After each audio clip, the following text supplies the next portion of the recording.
And this is Dannenmueller and Garrett Steele with Crappie Country, and we want to talk to you a little bit about technology and the use for crappie. And everybody asked the question about what's called a Hydrowave, which is basically a sound system for fish.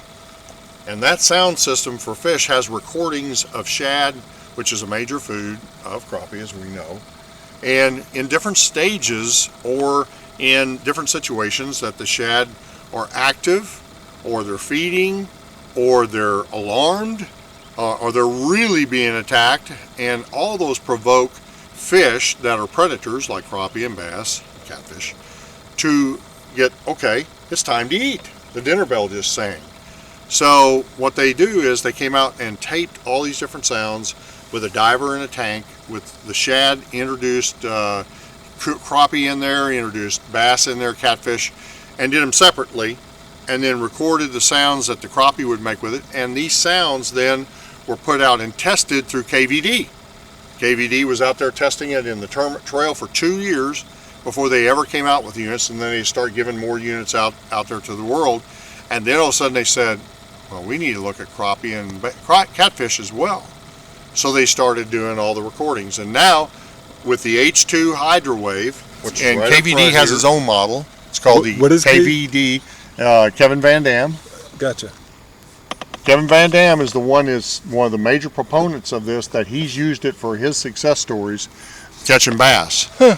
And the real way to use this is not to introduce it as you're just casually fishing. If you get into a school of fish and all of a sudden you know that area is really loaded with fish, turn the Hydrowave on at the lowest setting first and then work the area.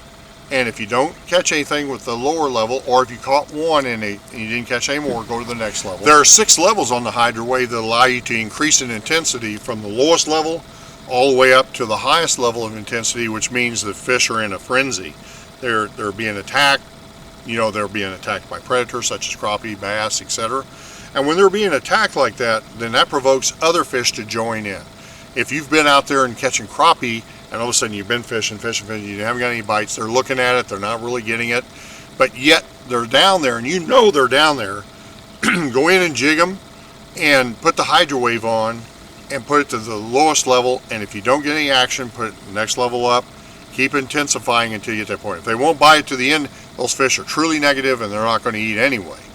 But what we have found is this: 2 years ago and then 3 years ago, both years, before Garrett and I started Crappie Country and we're fishing together, I was fishing with Jeff Sweeterman out of Texas.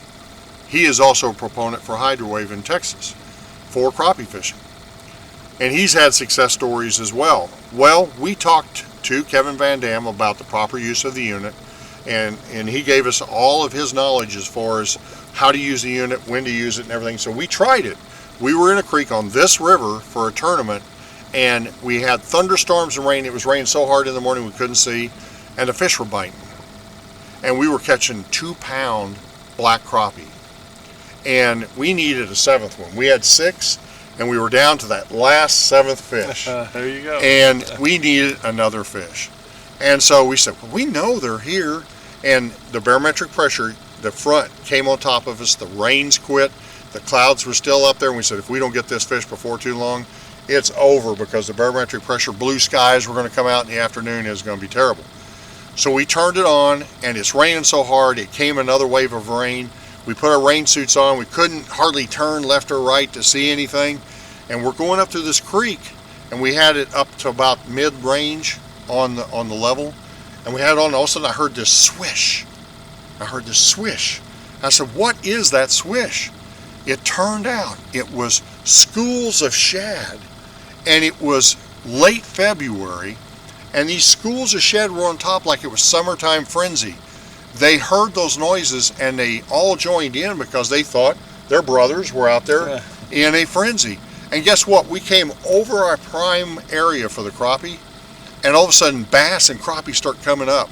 We saw the backs of the crappie coming up. We saw bass blowing up.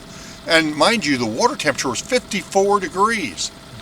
So the Hydrowave caught us that other fish shortly thereafter. We trolled into it and caught them, and within about 10 minutes when we turned it off, the shad disappeared, We didn't catch any more fish. We turned it back on later day with the barometric pressure, and all we could catch was small fish. But we caught fish. But that last 7th fish is what we got, before that happened, and it was all due to Hydrowave. Creative feeding, Freddy. So there you are. All of you out there have been asking those questions of us as whether or not it works. The answer is not 100% of the time, but it certainly will give you 1 or 2 more fish when you really, really want them or need them. And then when they stop biting, you don't catch any more with it, leave the area. We want to thank everybody for liking us on Facebook, following us on Twitter and Instagram here at Crappie Country. And just so you also know, we're big fans of Crappie.com as well. Definitely. Crappie.com is one of our partners, both for Crappie Now and for Crappie Country. That's right. And if you want to know the latest stuff, go out in one of the forums, or I'm sure he can set up a forum for you if you need to have something you want to talk about on Crappie. What a great place to bring everybody together in the crappie world. That's right. Thanks, Dan. Thanks, Garrett.